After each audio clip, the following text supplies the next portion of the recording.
Dans l'effervescence qui a marqué l'accueil du chef de l'État, Félix-Antoine Tshisekedi Tshilombo, le jeudi dernier, un des véhicules de l'escorte présidentielle avait heurté un taxi-motard et son passager incrusté dans les cortèges. Cette vidéo, devenue virale sur la toile, avait suscité colère et spéculation. Plus de peur que de mal, les deux accidentés, acheminés à l'hôpital le même jour par les services médicaux présidentiels, s'en sont sortis avec une fracture à la jambe pour l'un et des traumatismes pour l'autre. Jonathan Chitea, les motards, et Papi Banda, la reporter d'images au groupe Les Phares, bénéficient des soins appropriés chez HJ Hospital.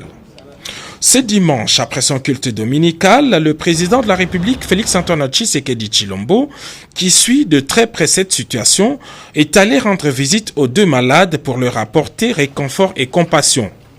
Au pavillon privé de HJ Hospital, Papi et Jonathan, visiblement émus, ont oublié leur douleur le temps d'échanger avec le président de la République.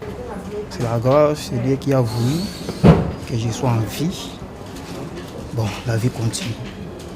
Pour le président de la République, oh, il y a découragé.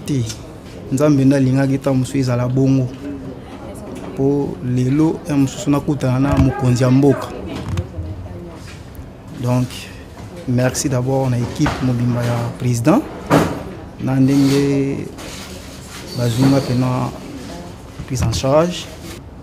Non, moi je remercie d'abord le chef de l'État. Parce qu'il est notre chef. C'est le papa, le père de la famille. Que le bon Dieu garde encore en vie. Comme il est en train de penser pour nous. Le chef de l'État est allé aussi à la rescousse de Justin Mutombo, jeune combattant de l'UDPS victime des cocktails Molotov à cause de son choix politique. Brûlé au 2e degré, Justin Mutombo est admis en soins intensifs et son bilan médical est rassurant. Nous avons reçu 3 patients, tous de sexe masculin. Le premier a été admis pour une douleur au niveau de la hanche, probablement un traumatisme qu'il avait reçu. Mais on a fait tout ce qui est bilan d'imagerie, tout ce qui est bilan clinique. Il s'avère que il n'a pas de fracture, il a juste ces douleurs résiduelles, certainement un choc quand il était tombé. Celui-là, le pronostic est vraiment favorable, il n'a pas de problème, il est stable, il pourra certainement sortir dans les jours à venir.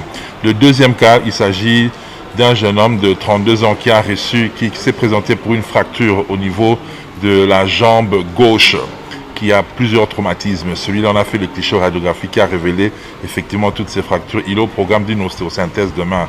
C'est-à-dire c'est une intervention chirurgicale qui consiste à réaligner les os et à placer des fixateurs pour faciliter la consolidation des os. Son pronostic vital n'est pas engagé, c'est-à-dire qu'il n'est pas en danger de mort. Le troisième cas, il s'agit d'un jeune homme, je crois, de plus ou moins 28 ans, qui a été admis pour brûlure suite à un jet de cocktail Molotov, c'est-à-dire brûlure par essence.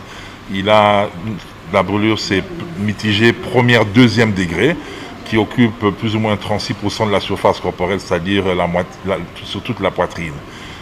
En ce moment, il est quand même stable. Il a reçu les premiers traitements, c'est-à-dire antalgiques, perfusion de liquides, antibiotiques et des pansements qu'on fait localement pour prévenir la survenue des infections et contrôler aussi les troubles électrolytiques, parce que quand quelqu'un est brûlé, il perd beaucoup de liquide, ce qui peut entraîner aussi sa mort. Donc de ce côté là-bas, il a été stabilisé, il a été mis en chambre d'isolement stérile et il va continuer à bénéficier de ce traitement jusqu'à ce qu'il va cicatriser totalement. Cette visite s'est déroulée en présence du secrétaire général de l'UDPS, Augustin Kabouya.